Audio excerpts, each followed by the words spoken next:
Attention, please. Eastern Airlines Flight 19, now ready for departure.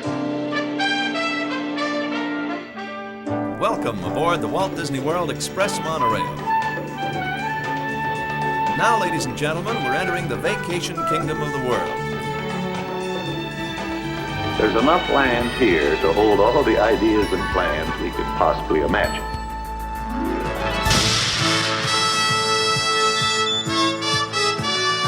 We call it Epcot. Will be our experimental prototype city of tomorrow. Welcome to another episode of the Retro Disney World Podcast, taking you back to the vacation kingdom of the world, the way it was, and the way it is in your memories. Welcome, everyone, back to the Retro Disney World Podcast. This is Episode 9, Building the Golden Dream. Tonight, we're going to be taking you back to how the American Adventure in Epcot got its start, a little bit about the construction, the design, and some of the other stories that go along with it. So, I'm your host, Todd McCartney, as always, and I've got the team with me tonight. How are you doing tonight?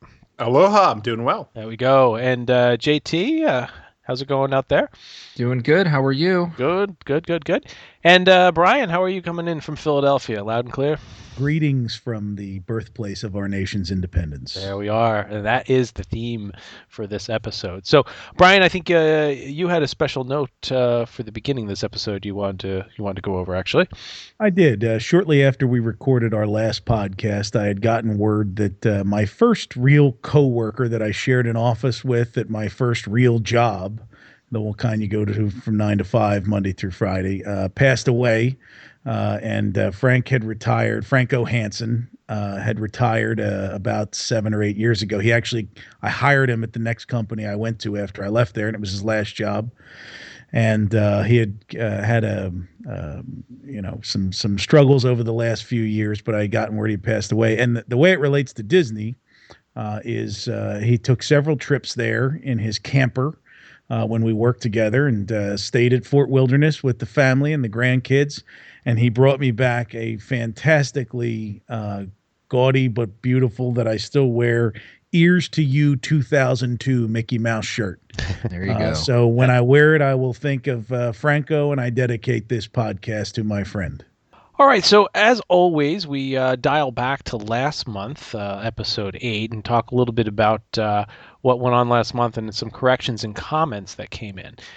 We had two nice comments come in from BJ Major, both of them related to something we talked about. One was in the past. Guys, if you remember, someone had challenged us or asked a question when the autograph books came in, and BJ wrote in that he's got them dating back to 1976. And I know, what was it, JT, you had a picture of, you had an early one from Pooh signing, right? I think that's what prompted this. He wanted Tigger. Oh, Tigger, I'm sorry. Yes. I was in the had 100 Acre Wood. Late 80s Tigger. Yeah. So at least we know now 1976 is the first, recollection from one of our viewers or listeners of when those came to be. So the other thing that BJ wrote in about was the restaurant that we talked about last month when we talked about Little Oscar, the little person who'd walk around and you'd greet him and he'd be in the restaurant. He did clarify that the name was the Town Square Cafe. Now it's Tony's Town Square Restaurant. And he does note that it was one of the very few places in the Magic Kingdom where you could sit down and order a full breakfast. Although the restaurant was open all day, it became known for its breakfast because it was also the very first to feature the Mickey Mouse pancakes, which begs the question, did it have Mickey-shaped butter? Can you still get Mickey pancakes, or are they Mickey waffles? I don't know. I know my son called Mickey pancakes. He calls them sticky Mickeys, but Okay. Well, when you had answered syrup, my question. Yeah. No, it was right. So. I had one other comment from last month. Remember, Jeff talked about the Electrical Water Pageant, and he said they had something called the Sea Monster, and it had these vertical moving stripes, and we were all kind of confused. I took another look at that, and I thought about vertical moving stripes, and a cuttlefish has that. What do you guys think? Do you think that was supposed to be a really lame attempt at a cuttlefish, one of the few sea creatures that most people don't even know exists? It's possible. Yeah, I don't know. I just thought the moving stripes was kind of odd. So It was the 70s. Who knows? it was the 70s. You don't know how they were. They thought completely different back then. Exactly. Different time, man. Now, how on the topic of the Electrical Water Pageant, you've got one more very interesting bit that I think will put the end to a mystery. I should. Yeah, so I think this was the one thing that I did not think we would ever get an answer to. So last episode, I asked if anybody knew Ron Mitzker personally, if they could ask him who in the world designed the Electrical Water Pageant. And by golly, Chuck Mariachi, one of our listeners, actually knows Ron and cornered him and asked him who the designer was. And Ron actually remembered. The designer's name is Ken Dressler, who apparently lives in the Washington area. So I'm going to try to track him down now and see if we can talk to him. He camping out on his lawn. We are taking donations for house bail money to be set as he approaches and gets a restraining order on Ken's house. If Ken does it though, I think we should give him a shirt. I mean, yeah. If we talk to him, we'll get him. I have located a friend of his who has written. This is getting creepier. Who has written about his work for Disney. He was a contract designer for Disney over a lot of years. So, and this is actually on a website where they're talking about theme park design. I found out where Ken's kids go to school, so I mean that might be something too. If you're looking for him, well, I've got one of his kids here, so. Oh my gosh. Ken, we're nice, we promise. Yeah, we won't bite. We'll be good. So. Oh, and Todd, I have one for you too that we don't have written down in the show notes. So sure. I got the opportunity before my annual passes ran out for the summertime to ride the Jungle Cruise, which was freshly opened, cleaned, spit and polished. Yeah. And if we think back to what was it, our first or second episode, it's like we asked the question about the crying crocodile. Oh yes. And I actually saw the Jungle Cruise gag work exactly the way that I described it, where the water squirted out of the elephant's mouth into the alligator's mouth, which closed, and then the water shot out of both of the ears at a good 3-foot distance. So perfect Mark Davis execution of small human. And, that probably doesn't go noticed by many people. It's awesome to see that something like that is still being executed and working to this day. So excellent follow-up. So off to this month's topic, which is the American Adventure in Epcot's World Showcase. Now, one of the things that we talked about when we were putting our show notes together was, why would we pick something like this? And, not much has really changed with that show. We're going to talk about some of the things that have changed. But why would we go ahead and pick something that hasn't changed? But when you look at it, it's got some interesting design and some interesting history to the construction, but also, this is the month of July when we're recording this, and it's the celebration of America. We thought that'd be fitting, but it also kicks off. We want to go around World Showcase and talk about the different pavilions that are out there, and I think it's fitting to start with this pavilion and go through it. So. Now, the history of it and the design has gone through a lot of different changes over the years. One thing that is definitely constant is that the attraction was always going to be there in Epcot, but its location and design and what the pavilion would actually be changed quite a bit over the years. In fact, just as everybody knows now, it's a stage show. There were talks of it being for American folklore, an idea for the attraction to only feature audio animatronics, no movies and projections. Another one was a ride through attraction featuring short vignettes and different things. So really, just like any attraction that we talk about, has gone through a lot of different changes. And we're going to go through that and how it, a little bit here, how it materialized into what they call the magic theater. But before we get into that, guys, the location is somewhat of an area of where American Adventure would be that had moved, right? Now, originally, the American Pavilion was going to be between Future World and World Showcase, kind of, if you could imagine drawing a line between Odyssey and Journey to Imagination, somewhere in that area where the bridge is. And there were talks of making it where the people would walk underneath the pavilion with an attraction overhead, and it would be the gateway to the rest of the world. And that didn't sit well with some of the designers from what I've read, saying that it was too showy or too much of elitist type positioning of the pavilion since it was America. But how and Brian and you guys have dug into some other things that I believe Mr. Nunes had something to do with the design and kind of moved it and adjusted things from there. Well, at the Epcot 30, the actual opening session featured Marty Sklar. Marty, one of the two people with, I guess, John Hench, who apocryphally pushed together the World Showcase and Future World to say this is what Epcot Center would be. And at that design, at that time, there was the circular building at the entrance to World Showcase that, as you just described, the guests would have walked under. You would have walked up or actually taken an escalator or something up into the attraction, and it would have been a variety of things, which we'll talk about. So, and that was supposed to be the way you walked into World Showcase. So they have the model out, and it was very funny. It's in Marty Sklar's book that was released after that, but it was much funnier to hear him tell the story in person. So Dick Nunes walks in, and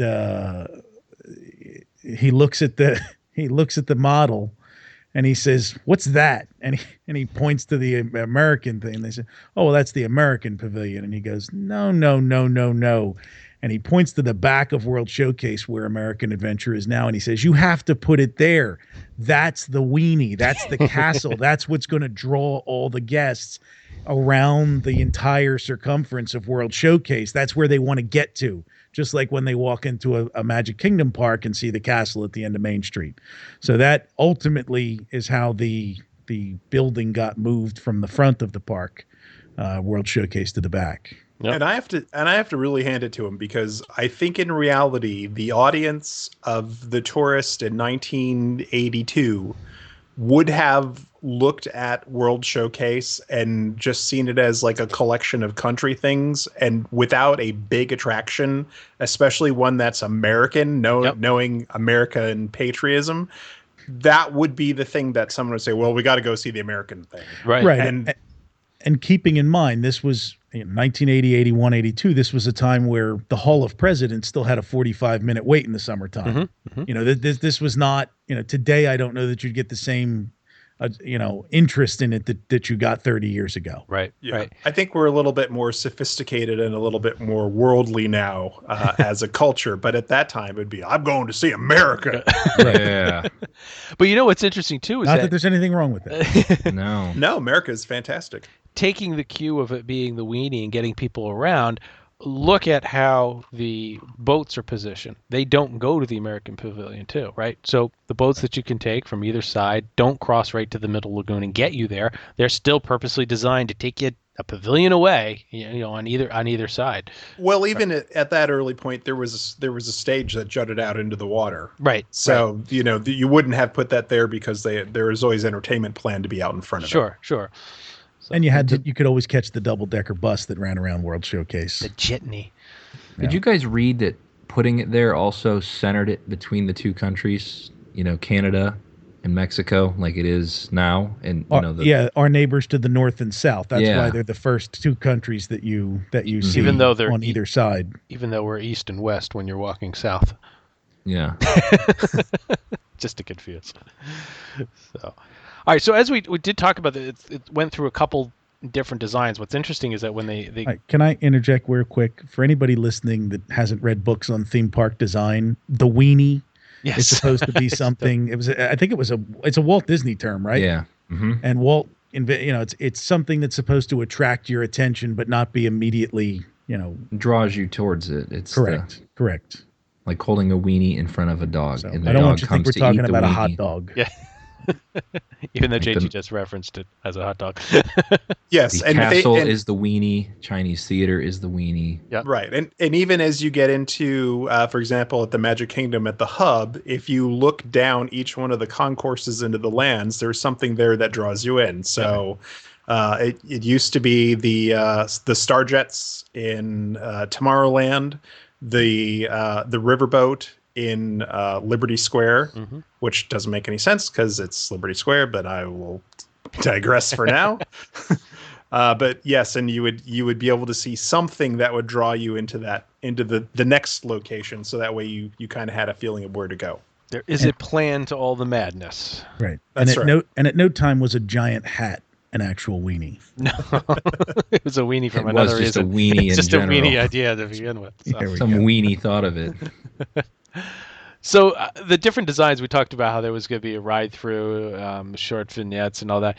But they, from what I found here, is that they killed nearly 6 different versions. Including the Paul Bunyan version. Until the Paul Bunyan with American folklore, nothing like a giant babe coming out. I would even venture to say, based on an interview with Randy Bright, that they may have considered putting America Sings, some version of America Sings in there. Yeah, that's true too. You never know. So they actually eventually came up with the idea of using the Magic Theater. Now, the Magic Theater was a design that I'm gonna let Brian plug a book here that we've read to get some more insight to this. But the Magic Theater is what you go into today, and you think, it just looks like a theater. Now, what's interesting about the pavilion is that I don't know, JT, how many feet tall is it? When you walk up to it, what does it look like to you? What does it look like? It looks bigger than it is, isn't it? It's that forced perspective, right? It is forced perspective. Did I just answer the question? Yeah, but you didn't give me a number. I want to say it's supposed to look like only 3. I forget. Right, It's an odd thing. It's supposed to look like 3, but it's more. Right. It's 5. It's actually 5, and they because made the windows are an optical illusion type thing. Exactly, right? But they actually had, instead of making things look taller, which is what you use forced perspective for, to the eye, they used it kind of in a different fashion here to bring the front of the building down to be only three stories tall. Now, people are saying, well, why is it 5 stories tall? And this is where the amazing part of the Magic Theater comes in. So if everybody I'll interject remembers, for one moment. Yeah. For your history moment, can you name the famous American building in actuality that uses the same perspective from the outside? It's the one in Philadelphia, I believe. It is not. It is not. It is the White House. The White From House. the outside looks like it's 2 floors and is actually 5. Oh, okay. Look at that. Looking at it from the Look at front, that. it looks like it's 2 floors. You see 2 sets of windows, but Right. it is actually, you're looking at 5 floors worth of rooms there. And it's actually easier to get into the White House than the American Adventure. Sometimes, yeah, absolutely. Sometimes. So as you enter the attraction, everybody goes into the main rotunda area where the Voices of Liberty sing, and you then go up this big escalator. And the reason for you going up the escalator is that you need to get up to that 4th, 5th floor, so to speak, in order for the Magic Theater to work. And the reason why the Magic Theater needs all that space is because majority of the sets that encompass the show are actually stored underneath the theater and move on these giant tracks. Now, how you and Brian, I know Brian, you recommended the book where they go into great detail, and the size of this gantry system that was designed is massive and had to move in complete silence and lift tons and tons of weight, be perfectly timed, and was quite amazing. Brian, what was the name of the book? It's called Building a Better Mouse. That's it. Yep. And it is by Steve Alcorn and David Green. And they were individuals who worked on the actual construction of Epcot, really from 1979 on. Right. And so Steve Alcorn, I think, was an electrical engineer, and that was the role that he played. So what you had to figure out how to do. The best way I can describe how the theater works is when you're sitting there, you're looking at the stage. All of the animatronics for the attraction are underneath you when you sit down. And then as each scene rises up, the stuff that's underneath you moves forward towards the stage. So almost like a slide projector, not a carousel one, but a straight one. So as one scene drops down, stuff moves forward towards the stage, and then that's what pops up next. And there are 8 or 9 scenes, I forget 8 or 9 carousels of animatronics that rise up from the bottom. And then, of course, you have scenes items that rise down from the top, which is the Rosie the Riveter and the Declaration of Independence and the screen at the end that plays Golden Dream. Right. and probably one or two things I'm not remembering. And there's a couple that are fixed too in front of the stage, like Washington on the Horse. Those are off. There's about 4 or 5 items that are actually off the carriage. Will Rogers too, right? Doesn't he get pushed in from the side? I think FDR, Will Rogers, Washington. Yep, Brody, the photographer. Right. And so when they designed this, it was something they hadn't done with animatronics before. Animatronics were always in stationary scenes, and they were the things that were moving. So now you had to design, the electronics, the hydraulics, everything to move these giant sets. So if you ever look at early construction photos of the American Adventure, you'll see that the show building is enormous. Yeah. Inside Walt Disney's Epcot book, there's a fantastic construction picture taken from the backside. I mean, we should get this posted, and you can actually see the rotunda exposed, but you can see the enormity of the building. And I've got it here. I'm just going to, which is amazing that you can see the rotunda too. I mean, it's really cool how they got that all designed. So we talked about how like the show went through 6 different designs, and that the fascinating thing in the book is that as you read about this stuff, it's really the chaotic world of Walt Disney Imagineering at the time that they were designing and building Epcot. And one of the opening lines in the book, Steve Alcorn talks about, prior to this period of time, 1978, 1979, the most that Walt Disney Imagineering, or WED at that time, had done prior to this was they might have been working on 2 rides at once. We're working on the Pirates of the Caribbean and the Haunted Mansion at the same time, and going through the design phase and construction of those things. And then all of a sudden they're building an entire theme park with Future World and World Showcase. At the same time, they're building Tokyo Disneyland and working on Tokyo Disneyland. And there was a third thing he mentioned that they were working on at the time. The rehab of Disneyland. Right. The whole new Fantasyland. That was all getting done. That was all done at the same time out of Imagineering. Right.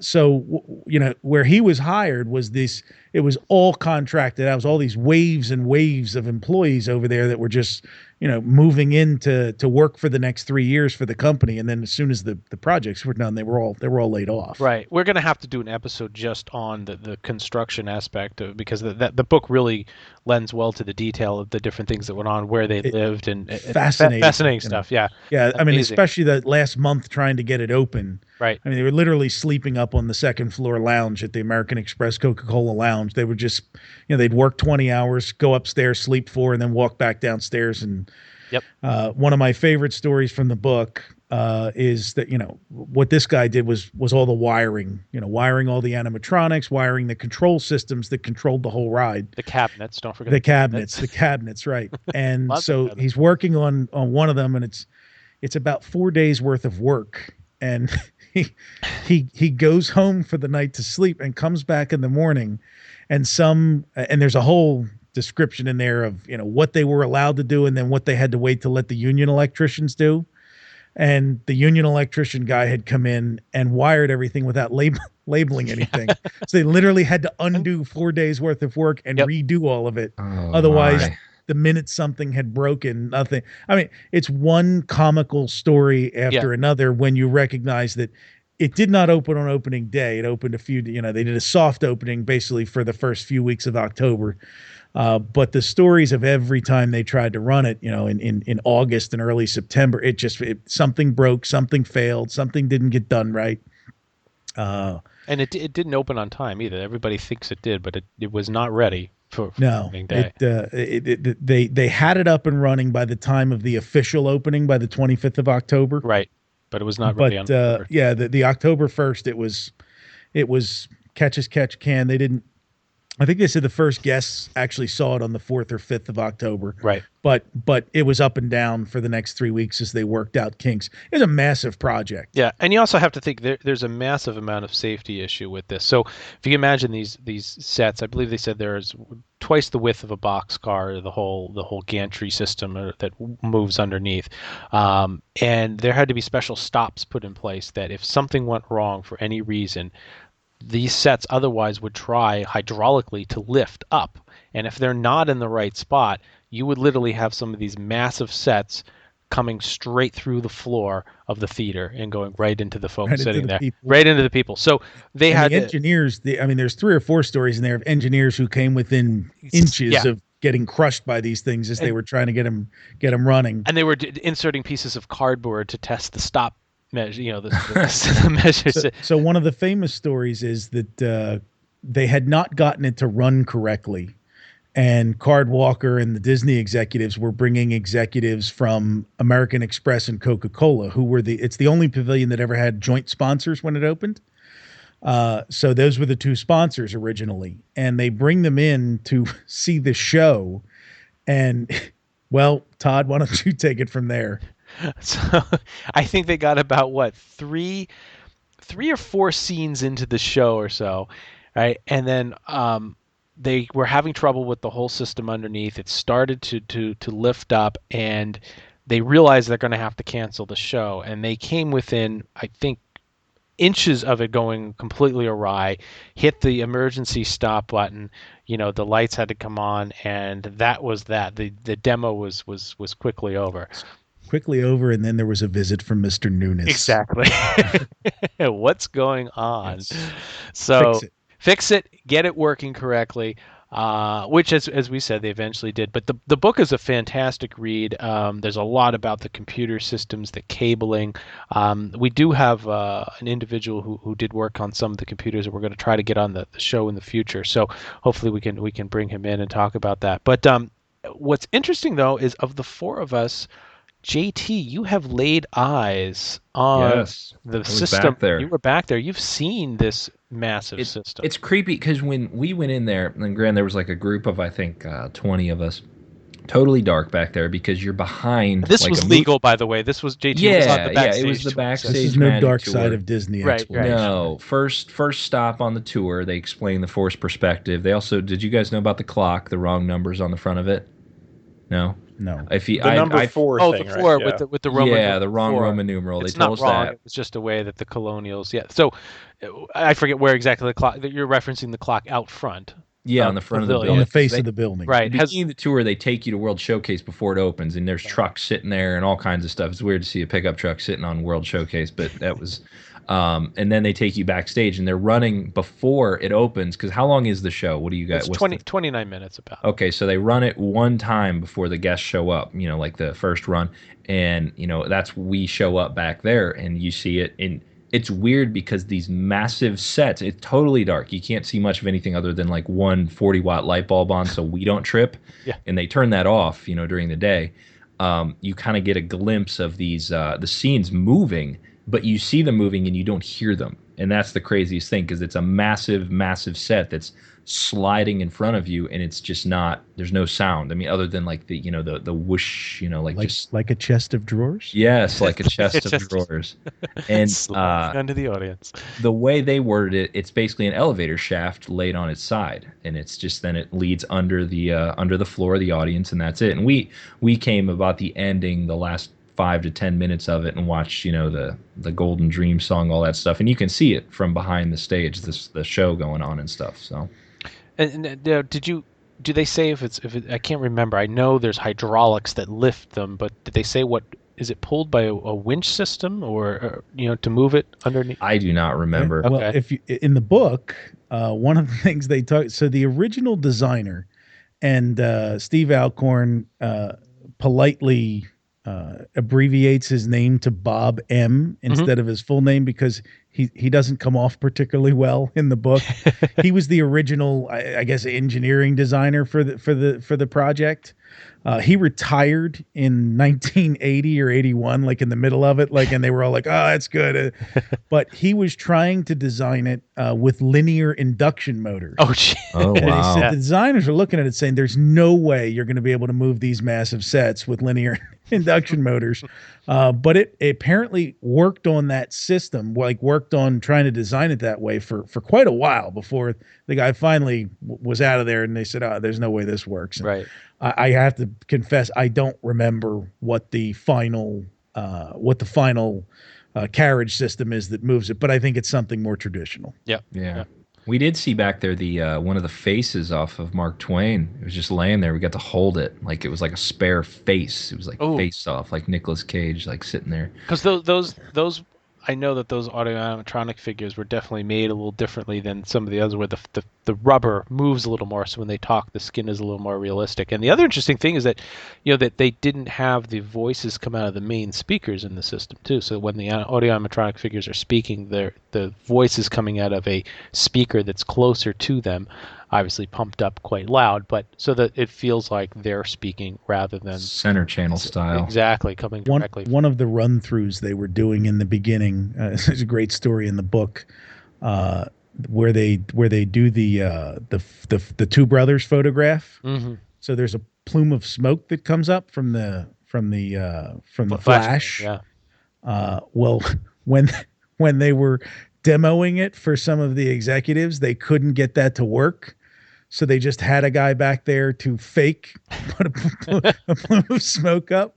And they're like, it worked great. Man. So they leave the theater and like, I don't know how we're going to make this thing work for the show. You have to hire a cast member. It was a total fake job. Yeah. One of the things you were talking about, the exterior of the building. A lot of people think that it is modeled. It's a model of Independence Hall, the old Pennsylvania State House where the Declaration of Independence was signed. Right. That is not it. It is just supposed to be generic colonial Georgian style, building. Yeah, architecture from the late 1700s. So it's not actually modeled after any specific building. Now, when we were back there was actually like a worker back there. Like, I don't know who he was or what. He was like kind of like a audio animatronic type guy, but he was just there for the test. But basically that whole show runs all day long with nobody back there. That's what they told us. I thought that was crazy, that it's just on timers and it just resets and then starts again. Well, it's funny that you say that too, all by itself. When you go through the book and they talk about the computer systems, there's a section where they're talking about that you had a control room there, and that had to talk to the computer central, which was down at the other end of Epcot, and they didn't know how many wires they'd have to lay and how many conduits. It's unbelievable that even with that technology back in 1980, when they're designing and putting this thing together, that they got that to work and that had everything down to Computer Central controlling it remotely. I'm sure some of the systems have been updated, since that time behind the scenes. But it's really amazing. So we're on the before we go into some of the show, we're not going to run through all the different scenes. I want to talk about a couple of them, but I was just going to hit on some stats. What was interesting, JT, did you get to see much of the projection screen? Because that's an amazing rear projection. It starts in the beginning of the show at 75 feet wide, about 28 feet tall, and then widens at the very end, as we know, opens up behind the statues. We were so close. I mean, you couldn't even tell, but yeah. No, I was like 3 feet from the what do you call it, elevator type system, the scenes sliding, and then the scene. I could tell what was on there because I had seen the show like the day before, but it was so close I couldn't. We weren't like it. It's really weird back there, really dark. Like it's like a backstage area. They want it to be completely pitch black. Right, so you clearly can see it. So. There's 35 audio animatronics. What did we have in World of Motion when you went through that? There was definitely 70 something, right? It was like 130 something. It was the most audio animatronics ever used in a show. All right, so yeah, we're we're dwarfed by that. It seems like a lot, but in comparison to some of the other shows, it's not as many. Right. Now, what is impressive is you got 1,000 seats in that audience. It fits quite a few. Now, if you think about that, it's pretty much 2 shows an hour at 29 minutes, give or take a few for loading and unloading there. That's a pretty good capacity at 2,000 an hour, but not up to what some other places can do. Because I think even World of Motion had a higher capacity than that. So. Oh yeah, it was close to 4,000. Yeah, or something, I think, but still pretty impressive for a theater show. There's some interesting things here where some of the audio animatronics have wigs made of real human hair. A lot of the props are real antiques. So which is really, really interesting. Now, there was a lot of contemplation on how to tell the story. How do you compress down multiple centuries of America into 29 minutes? And I think what they did was terrific in the way that they broke it down to different centuries. But what's interesting is that they originally wanted to have 3 different presenters. As we all know now, there's Benjamin Franklin and Mark Twain, who represent the 18th and 19th century, respectively. But Will Rogers, as you know, makes an appearance into the show. But he was going to actually be the 3rd presenter. And there is... I have the script here. We could play it out between 3 of us. The script has been uncovered. I'm good. You're good. We're good. Let's spare everybody. Let's go through it. But there was an actual script written for the opening where Ben Franklin, Mark Twain, and Will Rogers would all go ahead and introduce it. So he was going to be, but apparently, from what I read, and I don't know if you guys have heard differently, but that just decided that Will Rogers wouldn't appear because a lot of people wouldn't know who he was. Yeah, I think they had read some kind of survey where only like 8% of college students had any idea, had ever heard of him. Right, yeah. So, and that was political science majors. They actually queried political science majors, and nobody knew who Will Rogers was. So that's amazing, huh? He has that institute, right? Well, the funny thing is, yes, if you went to the movies in the last 15 or 20 years when they used to pass the change buckets at the AMC theaters, they would show a whole, pre-show about the Will Rogers Institute and solicit donations. Right. That was back different in the movies than Roy in the 90s, Rogers, 2000.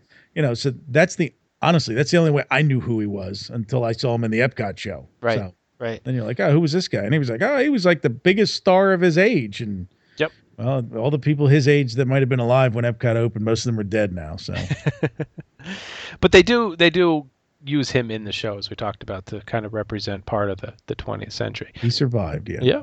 So go ahead, Hal. I thought it was interesting that they actually, so once Will Rogers went out, they actually had a running list of 300 names of people who could potentially be the 20th century spokesman, even Walter Cronkite. Yeah. And they said they couldn't get 5 people to agree on any one of them. That befuddles me because Walter Cronkite would be awesome. Right. Well, one of the things that you pick up reading these books, especially the stuff written by the people who were involved in the design, is, the design process, even though it moved certainly by today's standards, it all moved extremely quickly back then.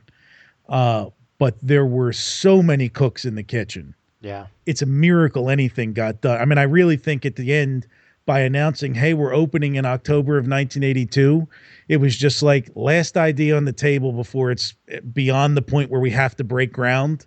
Okay, that wins. We're just going with that. There's a great story in the book about the film at the end. Actually, it's not in the book. It's on Inside the Magic.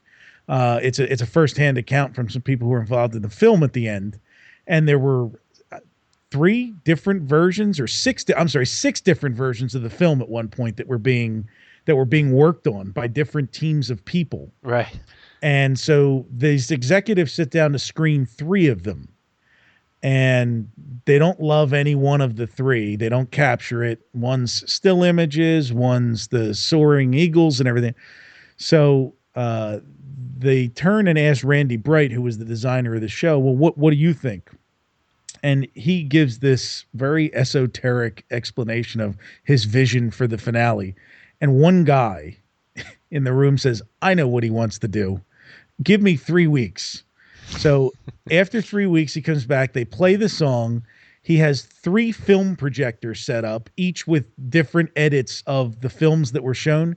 And he projects them all at the same time onto the screen. And so so the soaring eagle that you see there flying through the screen, and then the stills of Walt Disney, they were from different projectors when this guy screened the thing. And at the end, Randy Bright says, that's exactly what I want. That's the film. So they edited the thing together that way. So it was actually elements of all 3 films that ultimately made it to the Golden Dreams that we know today. And the amazing part is, after that, they agreed it took them only 6 weeks to put together the final film that was ready. Yeah. Which, I mean, that's unheard of for something like that. So I find it absolutely fascinating that the whole reason that the show came together was actually not because someone had an idea for the show, but they had an idea for the theater. Like, once they came up with the idea for the Magic Theater, they built the show around that. They're like, okay, we know how we're going to present the story, but we have no idea what the story is. Yeah. It is amazing. It's come through. So with the story, with that said, what I thought was interesting is that and I never picked up on this, that the technology of the specific century that they're highlighting is done through, for instance, the Pilgrims and Colonists, they use paintings behind them, and the Civil War is photographed, and World War One you get onto moving pictures and radio, and radio. So not only, obviously we didn't have photographs back then, but it's very true to the time period. And when you start picking up and learning about those little nuances and little things that are in the show, you really begin to appreciate the thought process that went behind. After you read the book that we've talked about and you understand what these designers were up against, and not sleeping and basically eating out and not eating healthy at all, not being able to cook their own meals, it's amazing that they were able to stay coherent through this entire time and do all of these fine-tuning adjustments to it to put forth a really an amazing show. And at the end, I mean, literally a month after they finished, all right, you're laid off. We don't need you anymore. You're done. Epcot's open. Epcot's open. Got nothing else for you to work on. Thanks. Yeah. Here's your free ticket to get in.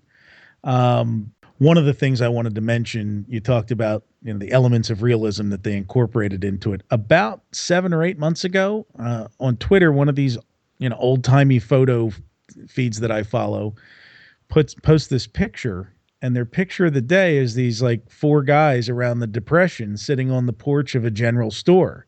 And as soon as I looked at it, I said, that's directly out of the American Adventure. And here, if you compare the photo to the scene in American Adventure, which is my favorite scene, by the way, when they're at the general store and the gas receptacle bubbles up when he's sitting there. That is actually modeled directly off of that Depression era photos. Right. There's really nothing in the show that isn't pulled from some element of realism. Right. Rosie the Riveter and Two Brothers and all that. It's amazing. So we're going to talk a little bit about the changes we've gone through the years, but they've been so subtle that I don't think a lot of people would pick up on them. In 1993, the show got all new animatronics. Now, that's interesting because that's just a smidge over 10 years, 12 years there. And we can only assume, as we talked about earlier, maybe the computers were redone, and then there was new footage added to the end of the film. I believe in 1993 they added the Challenger disaster, right? That was added. A couple other elements were added. And then the new theme song, and I got to go play both versions of Golden Dream because there are 2 different ends, is my understanding, is that the end of the song changes. Did you guys ever pick up on that? No. We're going to do some digging and listen to both versions. So. Yeah, I believe the newer versions of the show are slightly longer, so then they had to extend the song in order to cover the additional footage. Oh, okay. That was added. Didn't I, Hal, you're the audio expert, didn't I hear or see some exchanges about there being an alternate recording? Yes, that's a long, got extra verses or something in it. Well, I had asked the question because there's a line in the show where Benjamin Franklin says, "Oh no, those are the words of John." Brent Franklin says something, and then Mark Twain says, "Oh, I don't recall writing that." And then Ben Franklin says, "Oh no, those are the words of John Steinbeck here in the 20th century."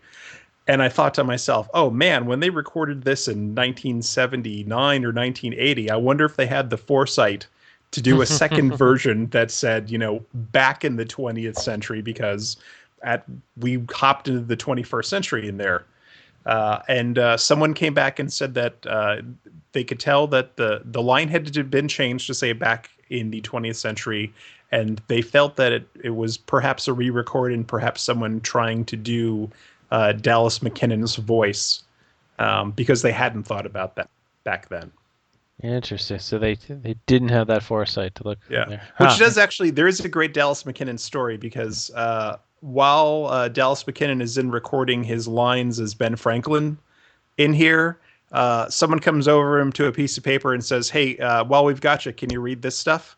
And he does the prospector warning spiel for Big Thunder Mountain, like while they have him ride in the wilderness. I love that sound. Just hey, while you're here, just take care of this for us, will you? Yeah. And do this famous, infamous recording that will be seared in people's brains for the next 50 years. Oh man, that's interesting. A little addition there. So, guys, anything else to add to American Adventure? Of course, we're going to go around all of World Showcase over the next couple of years. We go through everything from a retro perspective, but anything else to add into it? And understood that we did, as I mentioned earlier, we were planning on having some special guests who were there at some very specific moments in the early years of American Adventure, and we're going to work to get them on a future show or even a special small show, so that you can hear about the stories. But anything to add, guys, before we move on? I thought this was interesting, and I don't know if you guys know what hotel is behind the American Adventure. Do you know? Right now, it's not that hill. What do you call it? Caribbean Beach. Apparently, when that was built, this is past our era. But if you look at the back there, you could see the back of the American Adventure from that hotel, like when it was built. So they had to put fake windows on it to make it look more real for show purposes. But before Caribbean Beach was built, that nobody saw the back of it. But then when that was built, it you could see it, and it looked just like an empty warehouse from the back, which technically it is. So I thought that was interesting. If you go back there, there's like those big square wooden boxes with fake windows on the back of it. Now I've got to go to Google Earth and see how far back the satellite pictures go, so we can try and determine it. That's interesting. So they didn't make the Rhineland voyage on the Rhine look like a German building. Then I guess. No, because it's not. They push this a lot on that tour. It's not show. It's not a show side. Because I'm looking at the satellite now. The non-show side has almost like little dormers. Yeah, that's what they added. Okay, and if you go back farther, they aren't there. Let's go back in time. I'm going to jump all the way to 1995. Well, that's not far enough, is it?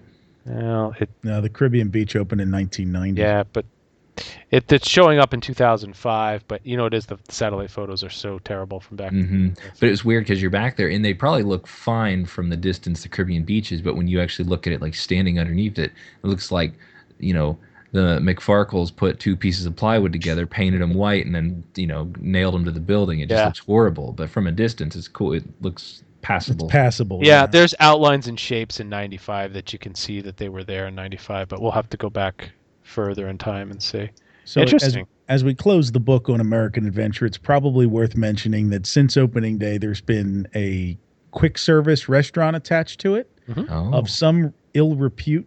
Because in fact, I have the first Birnbaum's guide, and I was reading about the Liberty Inn, and it's as American as apple pie. You get apple pie, hamburgers, and hot dogs. Yep. And Americans of 1982 might have thought, absolutely, that's Americana.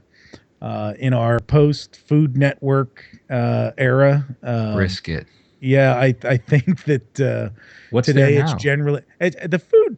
I'll tell you what. The food's not terrible there. I've happened in there a few times over the last 5 years on trips because of convenience. Happened to be with people. It was a busy day on World Showcase, so we wander in there, and it's not bad, but it's still hamburgers and chicken sandwiches, and I think there's a lot to be said for Disney taking as much as they like developing food and beverage locations.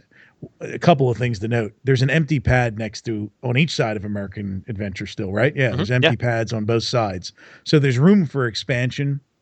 And with the, acclaim that American chefs get now and the focus that we get, I would think that at some point they have to take a look at Liberty Inn and decide to do something more than hamburgers and hot dogs. Right. So. Yeah.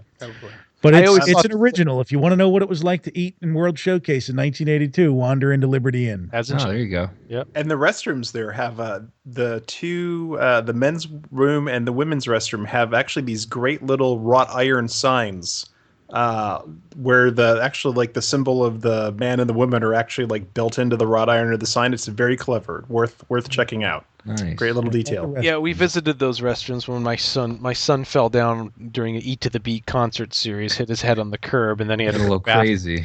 Oh no, he did. That night we had to take him to the really, ER. So Christopher Cross can excite anybody. no, it was Hojo.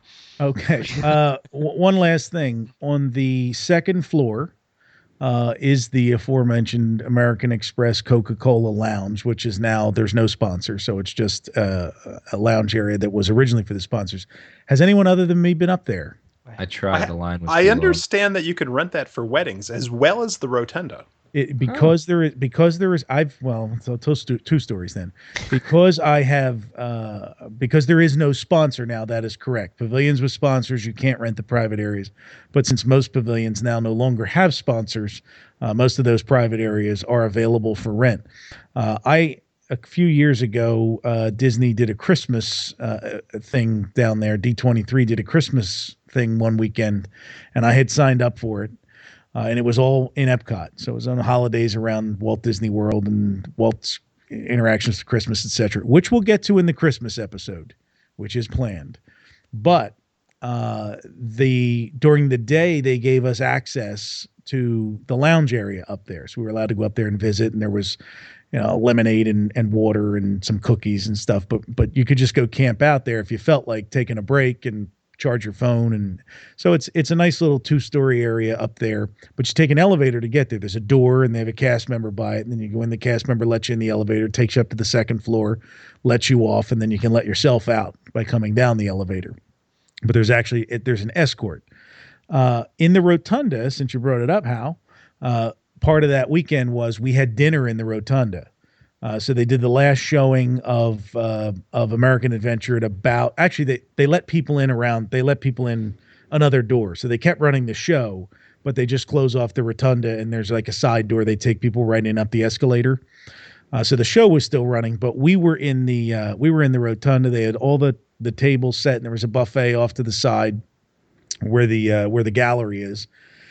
And about 3/4 of the way through dinner, they brought in colonial garbed Mickey and Minnie for us to take pictures. So that was one of the unannounced surprises we got. But it was nice. It was nice to sit there, and I have a picture that they took of me eating dinner at some table. You can pick me out because I have a bright red shirt. And like, hey, there I am. So yes, you can rent them though. So if you want to have a big blowout retro Disney weekend, we can do it right there at the American. Now accepting reservations. But I still want the Norway or the Living Seas with the acrylic piano. They have their own their own glass looking into the aquarium, and there is an acrylic clear piano in there long before the iMac was ever built. Oh man.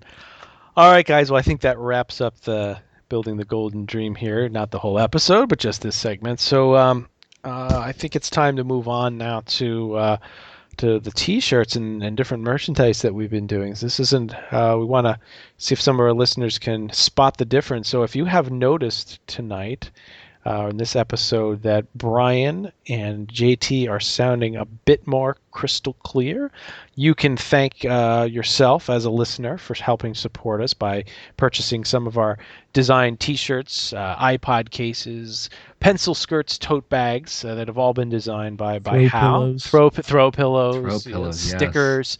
Yes. We've got a whole new thing, but we're going to try something new with some additional new releases, limited release T-shirts. Hal has been busy on the drafting table with his pens and pencils. And I do want to ask whoever purchased the pencil skirt, please tweet a photo of it. Yeah, we're curious to see how that one's come out.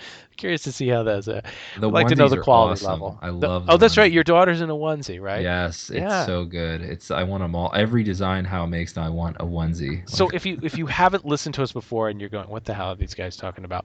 So if you go to retrodisneyworld.com/support us, that's SUPPORTUS, and that will take you to our shop on Redbubble, and we have quite a few different designs from the Electric Water Pageant to some Epcot We Are Doing It T-shirts, the Retro Disney World logo, hydrolators, and really the one I love is the balloons that Hal has done. So you can pick any of these retro designs, purchased iPhone cases, all the aforementioned products. But the T-shirts, we're going to start doing something. Hal, why don't you explain what we're doing with these T-shirts? You've got like a whole year's worth of designs coming, and this is getting exciting. Yeah, so we struck up a partnership with the Imperial T-shirt Company, who are the folks from Wedway Radio, and what we're doing with them, for the same price as what we can do with the print-on-demand stuff at Redbubble, we're able to do super high-quality silk-screen T-shirts on Anvil shirts and men's and ladies' cuts. So one of the things that I have taken upon myself to do is try to make sure that our shirts are going to be, consistently sized, a nice lightweight feel. We really want to make sure that there's a way to get good quality in, and this partnership with Imperial Shirts is really the way that we're going to get it done. So what we've done is we're selecting some shirts so that, if you get a shirt one time, the next month, and if you buy another one or 2 months later, it's going to be basically the same shirt. So you'll be able to count on it. It's going to be consistent sizing, and it'll be a wonderful thing. So because it is a real silk screen, though, we can't do the print on demand. So what we're going to do is we're going to take pre-orders for 30 days. And then once those 30 days are over, however many we sell, that's how many we make. So you do have a more limited window to purchase them in. But I'm pretty excited about this month because I was on Twitter, about 2 months ago, and someone sent out a picture of a napkin from Illuminations from back in the 1980s. And it's just a really, really cool, fabulous design. So I went back to reproduce that. And as I was looking at it, I realized that actually the skyline of the pavilions was wrong. This doesn't look right. Yeah, there were buildings that aren't there. So I actually ended up using that as inspiration, but actually used the real skyline of like real Epcot pavilions, put them in the right order. So we're gonna have this a very nice like retro inspired design. I know a lot of people really love Illuminations. Let's face it, it's been a classic show since like what? 2000. Has it been since 2000? It was okay. I think it was a Millennium thing. Yeah. Yeah. Oh no, Illuminations is even from before that, isn't it? Oh no, I'm thinking of the new Illuminations. They redid Illuminations for the. What's the original? Yeah, it started at the Laserphonic Fantasy. Laserphonic Fantasy, yeah. And then, it's been through a number of different incarnations. Yeah. Nevertheless. Yes. So that's going to be our special T-shirt, and then there will be a link to that in our show notes and also on the website, so you can come check it out in real life. Yeah, 2000s when they added the flaming ball and all of that stuff. But I mean, there may not be another show that they do, nighttime, daytime, anything that, I mean, really Illuminations is like every year or two they add something else to it. So it's been like a 20 plus year series of additions. In fact, just last year they added the lasers. If you haven't seen it yet, they've added these lasers that fire off into the at some point they had a napkin gun and they shot napkins out on the crowd because that's what this shirt is. Well, they used to love using napkins to promote stuff in the parks. Right. Just shot napkins right all over the. So here's confetti. What we'll do. Why don't we do a little thing? There were 3 other shows that predated. We kind of said one of them. Yeah. First listener to send in an email to podcast@retrodisneyworld.com with the correct name of the 3 Epcot nighttime shows that predated Illuminations, and we'll get out something special. That means you're not accepting the daytime show, That's right? Correct. No, not that thing with the sky. Cheat. Yeah, daytime fireworks. Yeah, brilliant idea. That works. Ready, set, go. So do go, it now. podcast@retrodisneyworld.com. So, all right.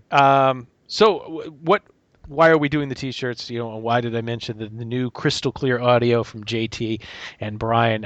With using the proceeds, which isn't a lot of money, to upgrade some of our microphones, our recording equipment, as well as help pay for the subscription. So not only are they sporting new microphones, they're sporting some new headsets. I'm still on the old equipment. Hopefully by next month, you guys have helped support us, and we're able to upgrade some additional stuff and pay for next year's hosting and all those good things so we can keep these shows coming to you. So, and we absolutely appreciate. I appreciate every single person who has bought something not only for the sake of supporting us, but from my personal egotistical side. It's like, it's very cool to see stuff that I've done, like getting out and people wearing it and enjoying it. So Oh, totally. We get an email every purchase, and it's just so funny to see like what actually got bought off Redbubble. I like seeing like the random like throw pillows and cases, and we sell a lot of shirts, but it's cool to see the other stuff too. It really is. It's a toss up for Hal between his children and his wearables. He's not sure which one he's prouder of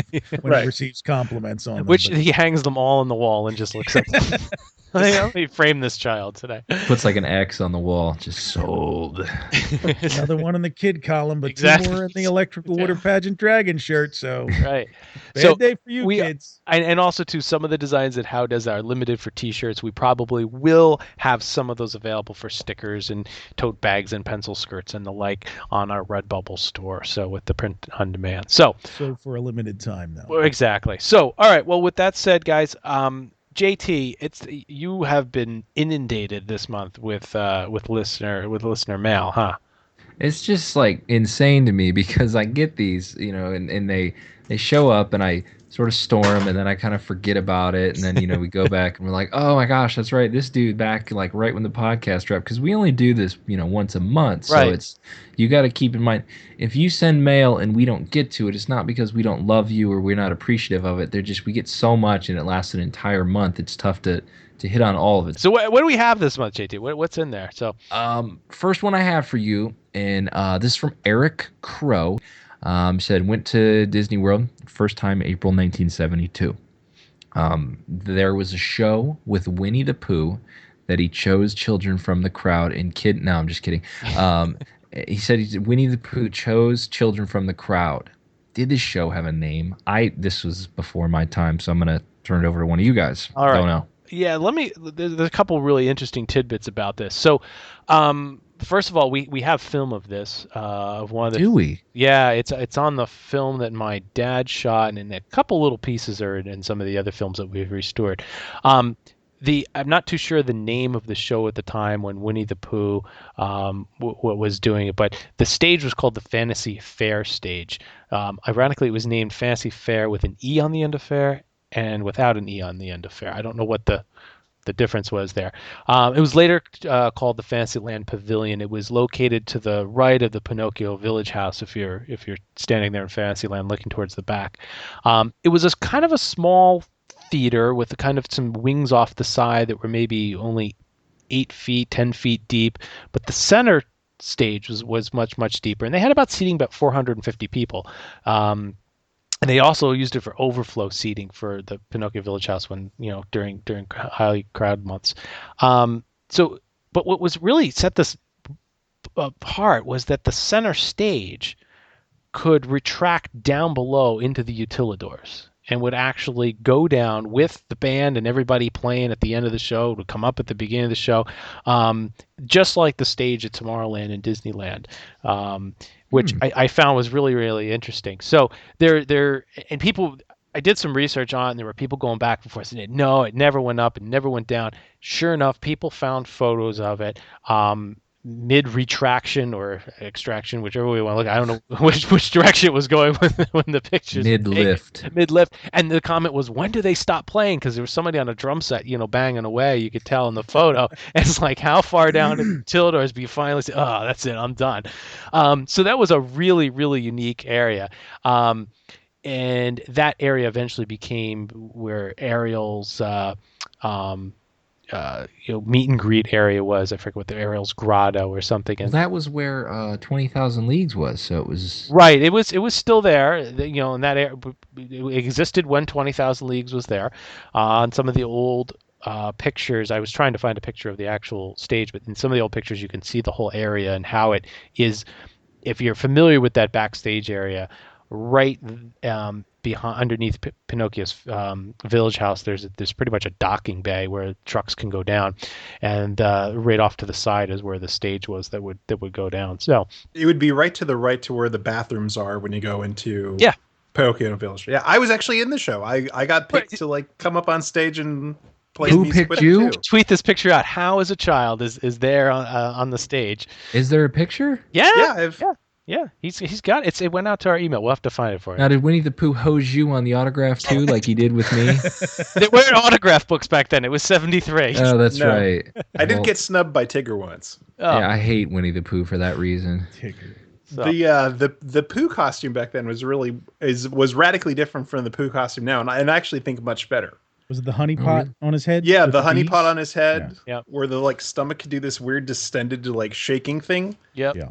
It was Philly very Fanatic cool. does that for those of you 12 listeners who know who the Philly Fanatic is. Yeah, I do. Yeah, that mascot move with the belly thing. Yeah, I know what you mean. Yeah, but the show had a mix of, so it had Pooh and Tigger, an Alice face character from Alice in Wonderland, the Walrus. I'm trying to think. I think there might have been an Aristocat or two in the mix as well.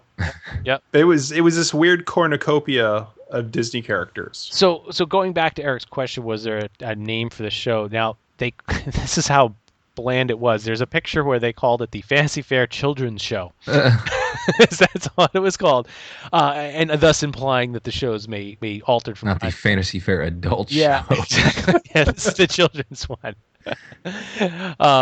So apparently there was a sign with a clock face and the image of Sorcerer Mickey, and when a performance was done, one cast member would come out and move the hands of of Mickey to indicate the next showtime. But there were a couple there was definitely multiple shows. We talked about Winnie the Pooh. The Three Little Pigs was very popular there as well. And Aristocats, when that came out, that was popular. They also had in 1987 the Fantasy Follies. There's a couple pictures of that. 1988, you're totally getting down with Totally Minnie, and 1991 Miss Minnie's Country Christmas. It finally closed in 96 and was replaced by Ariel's Grotto. If you want to go visit the area where it was, you have to go into Bell's Cottage or somewhere around there. That's where it was today. So, but Eric, thank you for sending that in. I appreciate that. That's a good question for yeah, sure. Excellent. Uncovered a little interesting history, the elevator of Fantasyland. So, but I got a tougher one for you. You got a tougher one? This All right, one blew my mind too. I put the ones that I don't know in a folder, and then I just pass them to you guys. So this one, what do you know about the pirate ship that was at Discovery Island? And this is from Keith S. I don't know. I've seen it. But I don't know. That's all I know about it. You're going to be the best one for this. I think you gotta take this one. Yeah, so we know that before it was Discovery Island, the concept for Reese Island, as it was known when Disney bought it, was a thing called Treasure Island. So it was supposed, before it became the full-on botanical and sort of animal park that we know it. They were really trying to play hard on making it a Treasure Island themed island, and they had a lot of plans for actually some larger attractions there, Really? like caves. Some things that sort of ended up in Tom Sawyer Island. So they were going to have a cave that you could go through, and like there'd be treasure inside of it. There was going to be a large wreck of the Hispaniola offshore. Like a full-size galleon, like humongous. That's sweet. On Bay Lake. Yeah, there's renderings of this stuff and a bunch of other little side attractions. As I'm talking, I'll pull up one of the early brochures to reference some of the other things. But the wreck that is actually there, it could still be there now. I don't know if they ever bothered to get rid of it. It's still there. It looks rotting away. Yeah, everything's of it are there. Yeah, it looks completely overgrown by. Even the beach has just been completely overgrown by grass and weeds and stuff now. That is the wreck of the Walrus, which was another captain's ship. It is sometimes misidentified as the Hispaniola. But all the early nomenclature says that it is the wreck of the Walrus, and we got some really good info about how the ship ended up there, because it's not actually completely on the shore. It's kind of half in the water and half out of the water. So apparently, what they did is they used propellers from boats to sort of gouge out the sand there. Right. That's and then OSHA approved method. Yeah. There is Just nothing salty. about Just this. back it up and run that. Yeah, there is We have to ask nothing Bill about Course this about attraction, from its installation to the pictures of the kids hanging off the mast that's like 8 feet off the ground. Yeah. With nothing underneath of them but the sand and the water. Death below and the them. netting up the top. Somebody's I mean, it is any risk management lawyer would walk in now. I'm like, you got to be kidding me. You got to rope this off. Nobody can touch this. That was the beauty of the 70s, though. Yeah, nobody cared. They didn't care. Right. Oh, it's your fault if you fall. Yeah. So they gouged out the sand, and then they put some like large metal eyelets in there and used cable to actually like pull the ship up against the shore and then lock it down. So the reason it's probably not gone is because it's actually winched and cabled like directly to the side of the island, so it wouldn't go anywhere. Leg slicing cable there for all the children to play on.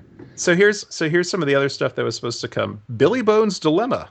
Captain Flint's first mate falls prey to the perils of the open sea. So I guess this was just going to be like a rowboat with a skeleton in it, surrounded by sharks. It would just kind of like spin around and around. Fun. Spyglass Hill, a fantastic rock formation in the heart of the island. A primeval playground, and you'll discover the secrets of Treasure Isle.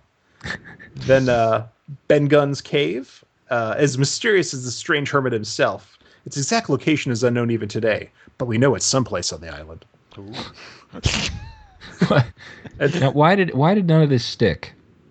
Well, so they got into the first couple years of this, and I think the Treasure Island concept just wasn't as compelling as I don't think it really hit it for people. It was kind of, I would say, half-heartedly done. I mean, it really looks like it was rushed. There wasn't anything super fantastic about it. So then they went with a more nature-oriented theme and changed to Discovery Island and played up the more natural aspects of it. Can you imagine how bummed you would be if you got out there when it was first opened as as Treasure Island, and be like, "This is it." Yeah, there's no treasure. There's no treasure. There's a boat. You go climb on that boat, kid. Yeah. Even as Discovery Island, I remember being kind of bored as a kid going there. Yeah. I mean, I think part of it also is that the way they were trying to develop it as a outside the parks is more of an adult resort. Right. And so the Treasure Island theme, not a lot of 40-year-old guys want to go out there and pretend they're hunting for treasure in Black Bart's cave or whatever the hell you were just talking about. So I think that was part of why the transition went to more adult activities. Now, it's been pointed out that as the 70s went on, that clientele really didn't develop for the resort. It didn't become really an adult playground. It was more, it was always more, families and dealing with kids. And so I think the island itself is fascinating to me, but at no time have I ever said, boy, I really wish I got to spend a lot of time on Discovery Island. I heard that when it was Treasure Island, people there were more interested in the birds that were there because it is natural for the birds to go there. If you go by now, they're still hanging out there like crazy, lake birds and this and that. They were more interested in that than finding buried treasure. So it was probably something to actually look at there, because the rest of the stuff, thing. They were like, "Hey, what's that bird there? What do you?" And they're like, "I don't know. Go find this treasure, kid. What are you talking about? What are you? You're out of your mind." I'm going to open my ornithology book to the lake bird section. Yes. Well, the big cranes and the big. I know what you mean. As a Floridian, it's like, yes, the birds that hang around places like that are really wildly exotic compared to like the deer and the pigeons and things that you see like in the north and other places. So yeah, I told you. I totally believe that. But one of my favorite memories of that thing, and if it was one of the earlier podcasts, I actually got this wrong. I had a very vague memory of who I thought was Poco playing music like next to that ship.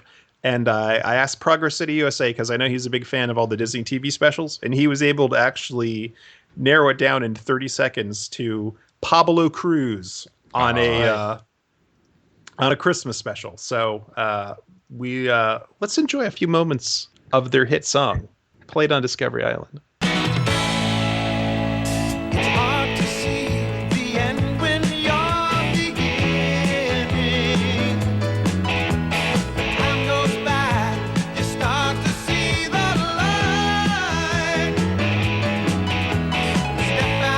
Fantastic. That is, oh man, does that not take you back? You can just picture yourself sitting maybe on the porch of Roy's cabin, Yes. hearing Pablo Cruz and maybe seeing them coming at play ya. across the way. Yeah, saying, turn that noise down. Turn you that down rotten from that kids." island. Don't make me get in my rowboat and come over there.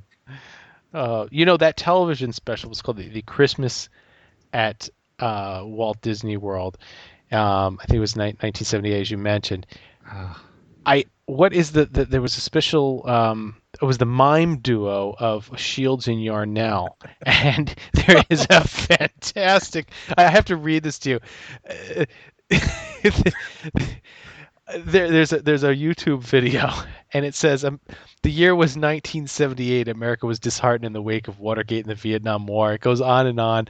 And basically, he says that the professional mime duo Shields and Yarnell provide this heaping dose of nightmare fuel, a truly upsetting bit that has nothing to do with Christmas or Walt Disney World. So if you want to be scared out of your wit, we'll post a link to this. Have you watched all of it, Hal? There is a extended scene of them in a rowboat in the 20K lagoon that you have to go see just because it's two people pretending to be robots in the middle of the 20K lagoon in a rowboat. What about them in the blue and the pink baby costumes in front of the strollers? I'll send this link to you guys now. Just go to the 106 mark of this link and you're just gonna. There's just nothing more disturbing. It's so bad when they start. Oh my goodness! Look at this. What is this? Jump to 216 when they have each other's hands in their mouths and they're sucking each other's thumbs. That's where it jumped to, right? With the link you sent us. Yeah, but Oh no, gosh. Go to 214. So for those of you who are fortunately young enough to not have lived through this in 1970, Yeah, that's me.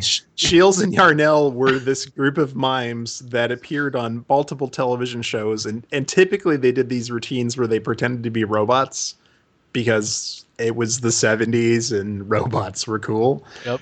And they were very well known for like that particular shtick. So in this case, they built this entire Christmas special around these guys. My favorite comment on this YouTube video from Progress City, underneath, one of the people wrote, "Between this and the Star Wars holiday special, it's a miracle that Christmas wasn't canceled forever after 1978. Change Christmas specials forever. The official one was called the Clinkers Christmas Vacation at Walt Disney World. So I got to send you. They fly Eastern Airlines. So the guys that. It's nightmarish, but it's worth a watch. So we're gonna have to put. Can we make a special Clinkers shirt? Do you think? Oh yeah. We could sell like two of them. Oh man. Today. Well, hey Keith S, thank you for writing in. Thank you for the journey back to Discovery Island, a little bit of Pablo Cruz there. So we're gonna post all these videos. We also have the wonderful videos how talked of Pablo Cruz standing there right on the island. So.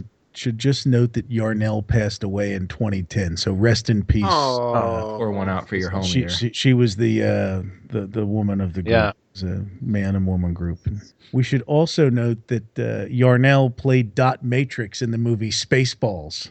Oh, and the voice was Joan Rivers, but she played Dot Matrix. Interesting. another one, Joan Rivers. I did not know that. So, all right. JT, you had something else, right? Yeah, I want to do a special prize this month, and I don't know if this is going to work, but you, the listener, has to make this work. You have to. It's just, speaking of Discovery Island, I know the boat, the crash ship is still there, the remnants of it. So here's my challenge to you, and this can be emailed to us, this can be Twittered, this can be Facebook to us, for a very special prize from my personal archive that I don't want to give away, but you have to do this to give it away. I want a picture of you, whoever you are, in front of that boat. Now that you can do this legally, you can go rent a water sprite, you can go on the boat ride from Fort Wilderness to wherever. But rolling by there, I would like a selfie in like, I want like a date, held up on a card or something, not Photoshopped. Like, make this legit. So for the I ransom note. Yeah, we want the GPS coordinates embedded in the picture. Yeah, of the phone. so you can do, and you don't even have to literally, like, you can do it all right there from like a cell phone. You got good signal there. You just roll up in your water sprite, snap the selfie with the selfie stick, because they don't ban them on a water sprite, and then boom, send it our way, and then you get a special prize directly from me. And Ken Dressler gets his kids back. That's right. Yes, Ken Dressler gets his kids back. Podcast at retrodisneyworld.com. Twitter us or Facebook us and say, this is for the special prize because I just did the challenge. That's 2 prizes already we're giving away this month. We're now going What's the first?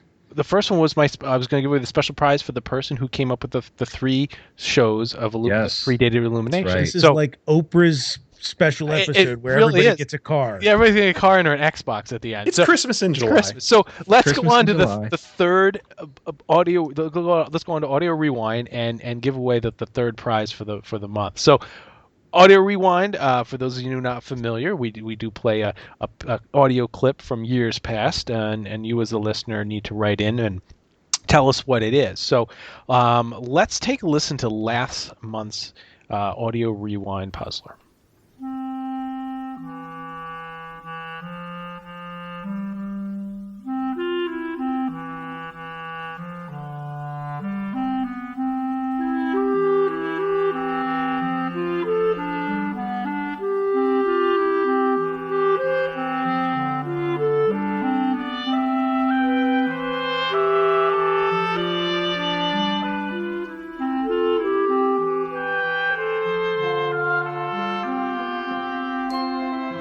All right, guys. So what do you think? Did any of you guys get that?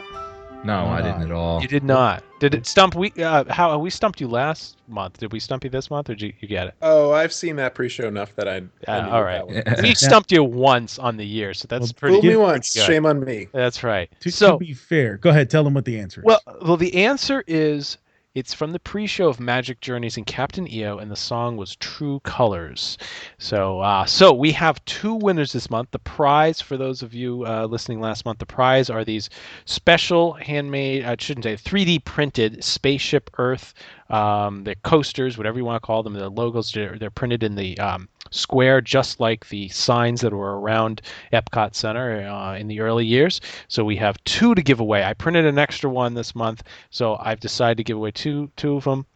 On top of that, we have some very special retro Disney World stickers we're going to be throwing into the prize pack. Check this out, guys. Look at this. I've got all sorts of stickers here. We've got our Fun to Be Free, the retrodisneyworld.com Hydrolator stickers, and the Electrical Water Pageant. So you guys are going to get a couple of stickers. You're going to get your World of Motion Spaceship Earth coaster. So the winner this month, we got 2 of them, as we said, is Alex Suarez and Tammy Norman. So congratulations to both of you guys. Yay. You know, the prize packs are getting bigger. They're going up. You get the first one with the stickers. And little do you know, you'll also receive, I also have some greeting cards, and I'll write a big congratulations note in there. It's autographed for you. Wow. Yeah. We got some greeting cards with our logos and things on it. So, JT, do anybody have a prize to give out this month before we get into the auto rewind? Anybody have anything? I gave mine away, the special prize. I did. Oh, Hal's got something. All right, I will give away a copy of Building a Better Mouse by Steve Alcorn and David Green. Fantastic. That is the book that we talked about. Yeah, we're discussing. That's a good prize. That's an awesome prize. Excellent. All right, well, let's take a listen to this month's audio rewind, and we'll give you the instructions shortly on what you need to do. Computer, everybody needs a friend. No need to stand, no need to stand. Thank you. Thank you. I don't know. All right, if you think you know the answer to this month's audio rewind, send your guess or correct answer to podcast at retrodisneyworld.com. We'll randomly select a winner out of all correct answers received, and we'll send you the prize, which is this month a book of Building a Better Mouse, compliments of Hal.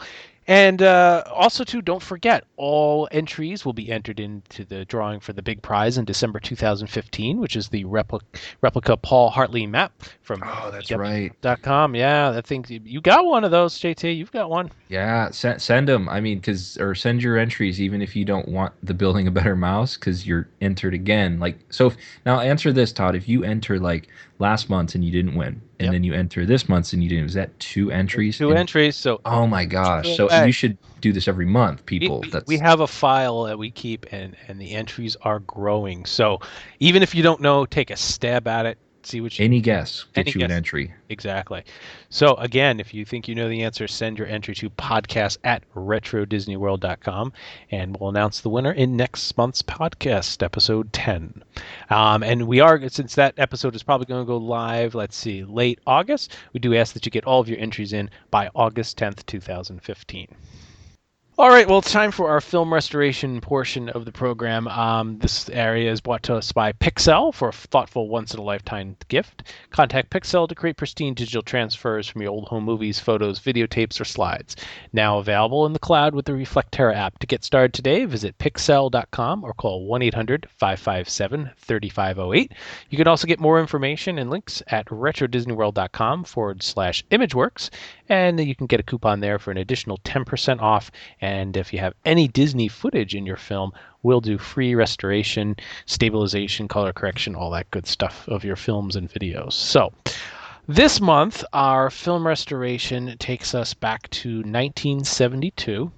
This is a film that I acquired off of eBay. Unknown who the people are in the film. They repeat. We'll see them a couple times in here. That's from August 1972. And, it starts off with the standard obligatory shot on Main Street down by the flagpole with the jitney bus starting to go up Main Street. Old original colors on a lot of the buildings, too. And then it jumps to a nice pan of Flower Street, which is really cool. You don't get to see all of it, but it's kind of interesting there. I think one of the funniest things, did you guys just see that? Yeah, the guy walking into the frame. At the 31 mark. Whoa, I'm getting out of here. And I have to throw in my standard line. Hey, it's the flower market. It's right. It's That's right. something everyone took film and photos of. Good thing they got rid of it. It's amazing how much that popped up over and over and over. And that was on East Street, right? Or West Street? Which street was that on? Nobody bought anything. That's why it closed. No, remember we have footage. Another film. The girl has the film. Walking Flowers. with bouquets of flowers. Yeah. Yeah. That was That'd the be one West time. West Side. It was on West Street. Okay. West Side. Yeah, because actually, if you look carefully at the about 45, 46, and 47, you'll see that the fire engine goes up, and he's going up the east side, and you can see that East Street is completely empty. And for those of you tents or trying to something. place it, they extended the Emporium in there, right? Right. They enclosed it and made it all part of the Emporium. So Exactly. that's what happened to the flower market. So we were looking at this beforehand, and Hal pointed out an interesting thing at the 104 mark. The flags. Why would the flags be on Main Street? And what is the flag when they had the circle of stars? I can't remember what that represented. That was earlier in America, dude. Wasn't that the original 13 colonies? Yeah. Bicentennial that flag? looks like more. No, that looks like more than 13 stars. Doesn't it? Okay. Yeah, I don't know. Can't really tell from the film. Yeah, it's hard to tell. It may not be. Write us. Let us know what you see. What you think? So go to the American Adventure right now and look at all the flags in there. Exactly. In the escalator, and then tell us what it is. We don't know what month this was shot, do we? August. Oh, that makes it confusing, because I would say flags make sense for Memorial Day, 4th of July, or Labor Day, but Yeah, it Maybe somebody just screwed up the night before. Maybe it is the original 13 colonies. Jenkins, flag. you idiot! You put up the flags late again. This was the one day they. Yeah, were that out. is the 13 colonies flag. Anyway, enough about flags. 120. Do you remember, guys? We did one of the very first films we reviewed was one of my grandparents, and there were sailors in it, and somebody commented that the sailors would come. I don't know if it was from the Tampa side or Canaveral side. yeah, That was me. There's actually a naval training center. Well, there was a naval training center in Orlando. Okay. At that time. That's what it is. So look at 126. You see a number of sailors hanging out on the walkway up to the castle. Always there in their whites, in their Exactly. uniforms. Yep. No life preservers though, like Marty McFly. No. Youth Coast Guard Auxiliary. That's what that was. There is a guy there right at the 138 mark shooting 8mm film straight up at the castle spires. That's right. Where If is you are that film? gentleman or know him, we would love to see Yeah. that film. Because it's a sweet looking camera, and Mr. McFarkle. it's Mr. McFarkle right there. He got it. Do you see how quick he pulled it away? Because he knew he only had how many minutes? Yeah, exactly. He took 3 about minutes. 7 frames. He had 3 minutes in that Boom, canister. done. Okay, next. So, I love the hat that the kid is wearing at 146. Big feather. That thing is huge. He never wore that again. You know it. Never wore that thing again. It looks like Steve Martin from The Jerk when he gets out of that Trans Am and he's got that big hat. Oh man, so nice. Some really nice shots of the Skyway too. Yeah. There's some good shots of the old Fantasyland garbage cans in there too. If the garbage cans are your thing, they have these Magical weird little trash. tops. Oh yeah, look at that. Right there at the 149. They have almost like circus tents, right? Mm-hmm. And Ben, is that that's the carousel we're looking at, right? That the Yep. that the Yes. carousel? Yep, That that's the carousel. Yeah. So there are benches around it, which you won't find these days. Right. Well, that's where Walt Disney would sit while That's the right. kids were on the carousel. So of course you got to have benches there. That's right. There's great- some- Mickey balloon. There's Yeah, some Mickey. when you're looking at the Skyway, it's like check out how elaborate some of the weather vanes are. There's some like crazy elaborate weather vanes. Yeah, on those those still- Fantasyland buildings. Those aren't still there today, are they? I'm not sure, but I want to go look now. Yeah, we got to go check that out. See what's Quick, see what's how there. are they still open? Extra magic hours. So, you're gonna have to do how you know a lot more about the Polynesian culture, but I guess somebody had seen this film and commented about the 239 mark with the pre-show area to the Tiki Birds and how that the underneath the statue there had oranges all around him.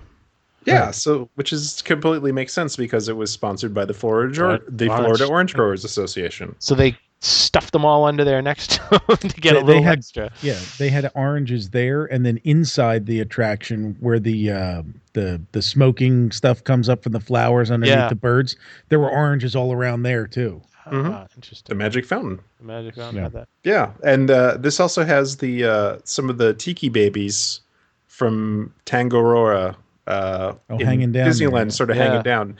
And those would sort of, over the course of years, kind of appear and disappear from that pre-show area. So sometimes you'll see films where they're there, and sometimes you'll see ones where they're not.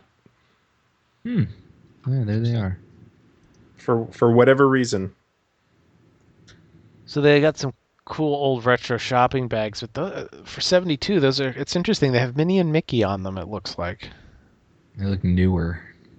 but it's not. Those are older. They're not as retro though. I remember those. God, I remember those, yeah. That's what you put your pies in, right? That's right. The sweet trash can. Yeah, they're red plastic carry-all bags, Right. with the Mickey face and then Minnie and Mickey inside of it.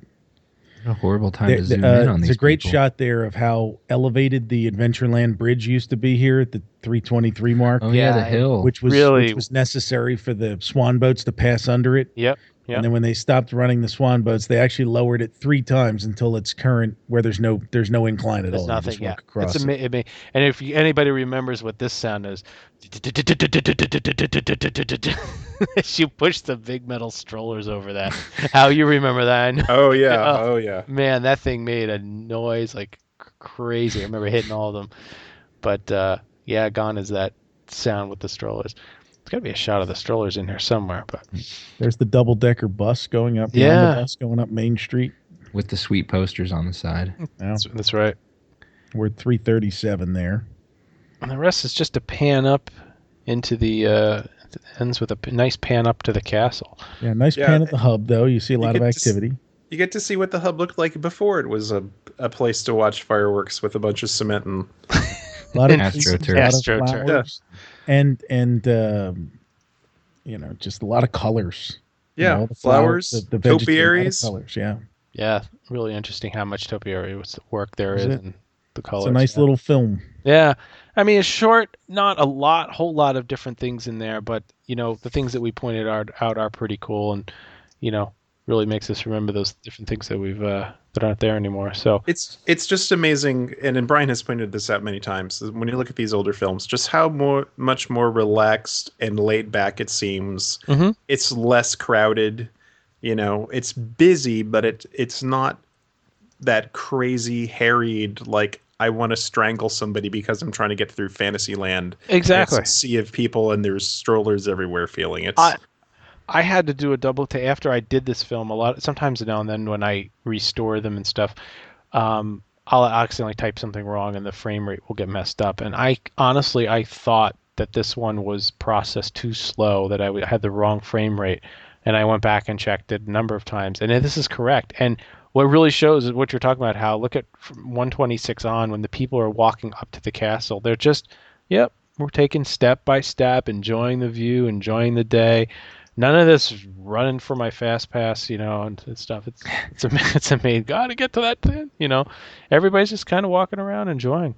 But the other thing too, you wonder, is there was only one park to see, so you didn't really have to try to get to, 4 separate places on your trip too. True. You just had to see this and walk around and enjoy it. And that was it. Yeah. And then go to Discovery Island.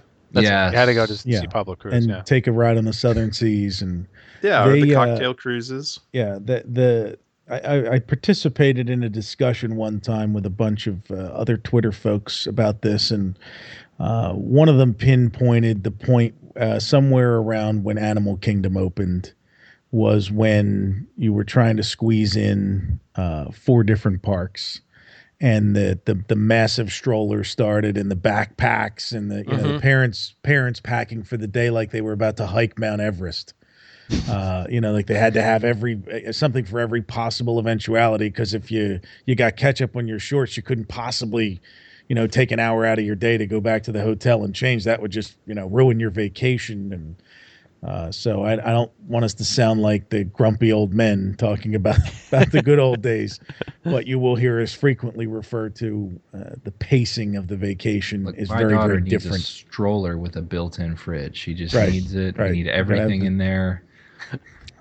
But to your point, if literally all you knew you were going to go to the park for a few hours, go back to your hotel, and that was it. It's like you didn't need a giant stroller to pack much. No. You were taking a monorail or a bus one stop, right? And there are many people today that it's like their plan is, all right, I'm going to the Magic Kingdom I'm going to rope drop it. I'm going to be there until 10 o'clock. From 10 o'clock, I'm going to Epcot. Then I'm going from Epcot to Animal Kingdom. And then I'm going to go from Animal Kingdom back over to this place for fireworks. I'll tell you why. I got a theory. You know why? Because it costs so much now. People go once in their life and they need to see it all. Whereas if you go so slow and you relax and take your time, you definitely don't see it all. But to me, you see enough. And if you go back the next year or a year later or something like that, you can see more of it. There's just no way you can see it all. And people don't realize that, and they try to see it all and they can't. But with it being so small back then too, we've seen a lot of the different paperwork that went out with the different resorts where they would highlight the different dinner shows and different things. And the Magic Kingdom did close a little earlier. So those were things you looked forward to doing. And they have those things, unfortunately, whether it's fishing or horseback riding or a water sprite, have become secondary to people's vacations now. I read a very fascinating document from when they were doing the pre-planning for Disney World. And so this would have been sometime about 1969, I think.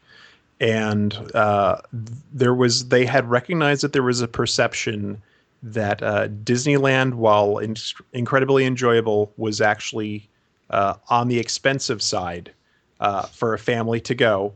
And they knew if someone was coming to Walt Disney World and staying for 2 or 3 days, they may not actually have the money to go back to the Magic Kingdom 2 days in a row. And so based on research that they had done at other resort hotels, it's like that's why they wanted to utilize the watercraft, the sprites, the sailboats, the water ski show. Because those are all things that people would do at resorts that cost less money than a hard ticket to get into the park again.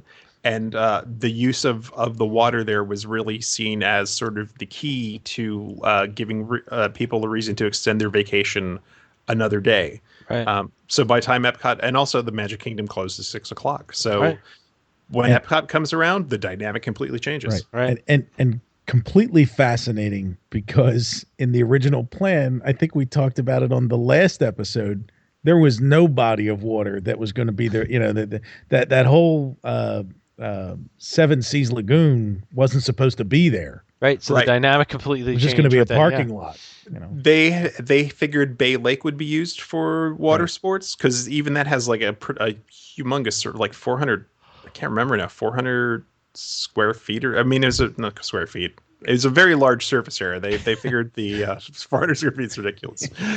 They figured that's where all the water stuff would go. So yes, so extending that to the Seven Seas Lagoon, it's like that just opened it up even more so. Yeah. Right. Yep.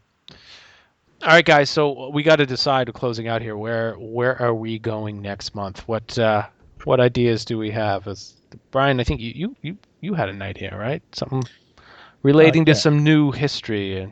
So at next month's D23 Expo, the Disney Fan Club Expo that they have every other year out in California, it is anticipated that they're going to announce the renaming and relaunch of Disney MGM Studios, which became Disney's Hollywood Studios, which is now set to become Disney's Hollywood Adventure theme park.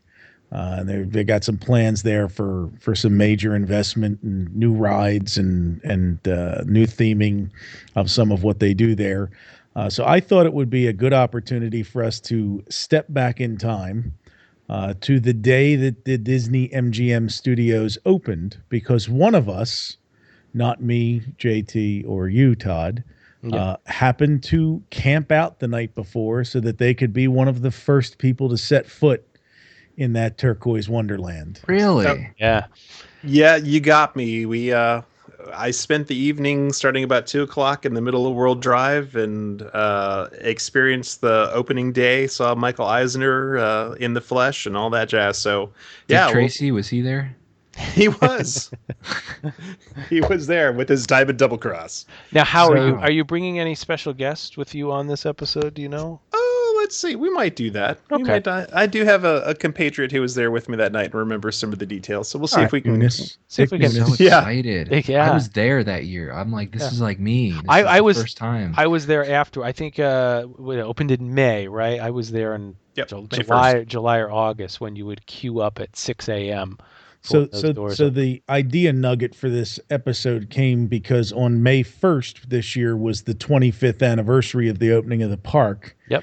And if you followed Hal on Twitter, he recreated a live tweet of the opening hours and the things that he saw and he experienced. And as soon as I saw it, I said, "Boy, this is going to make a terrific podcast someday." So we won't get into as much of the planning and other stuff at the park as we will Hal walking us through opening day. Yeah, it was obviously things have changed radically and are about to go through a huge change there. Not just with all the closures, but with all the things that are potentially going to open there. So, and it just goes to show how small the park was. If we can walk through the entire park with you in an hour, with nothing to do. It was a full day. It was a full day park. It was. I remember going through. It was fun. It's particularly in the back half. You were. Yep. It felt like if it wasn't a full day, it certainly felt like one. Your feet were tired. Yeah.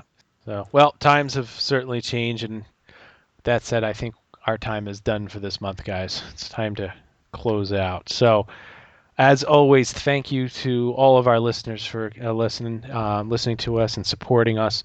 If you can give us a shout out on iTunes and a review, greatly appreciate it. If you're interested in purchasing any of our special merchandise, please visit us at retrodisneyworld.com/support us.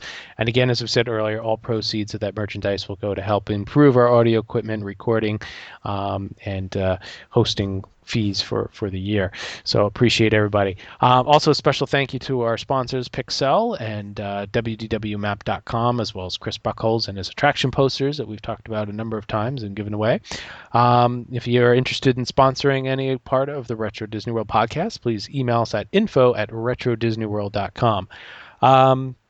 With that said, I thank all of our listeners for listening again. And guys, why don't you plug where we can find you guys? JT? Check me out at Hoagie's Garage on Twitter and hoagiesgarage.com. All right. Brian? You can find me on Twitter at Brian P. Miles. And Hal? I am on Twitter at GoAwayGreen. There we go. So, All right. Well, again, thanks to all of our listeners for listening. We'll see you next month, episode 10, when we take you back to the Disney MGM studios on opening day. Until then, Brian, take us out.